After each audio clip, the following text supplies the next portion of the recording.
तुम्हाला भीती आणि चिंता वाटत असेल तर काही उज्जयी श्वास घ्या. असे केल्याने तुमच्या हृदयातील भीतीची गाठ सुटते आणि भीती नाहीशी होते.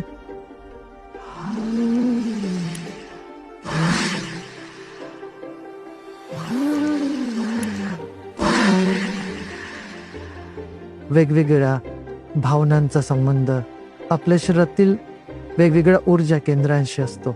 त्यामुळे चिंता, भीती, शंका आणि द्वेष यासारख्या भावनांचा संबंध हृदयचक्राशी आहे. तिथून ती ऊर्जा वरच्या दिशेने घेऊन जा. जेव्हा रस्त्यावर एखाद्या वेळेला तुमची कार अडकते तेव्हा तुम्ही रस्त्याला स्वच्छ करून पुढे जाता. म्हणजे चिंता वाटत असताना तुम्हाला कोणाशी बोलावीसे वाटत नाही, काहीही करण्याची इच्छा होत नाही. ही भावना एखाद्या गोष्टीमध्ये अडकल्यासारखी असते. हे तसे आहे जसे माझ्याकडे ॲस्पिरिन आहे आणि मला डोकं दुखी आहे आणि ॲस्पिरिन माझ्या उशीखाली ठेवलेली आहे, पण हे उठ आणि चल घेत आला.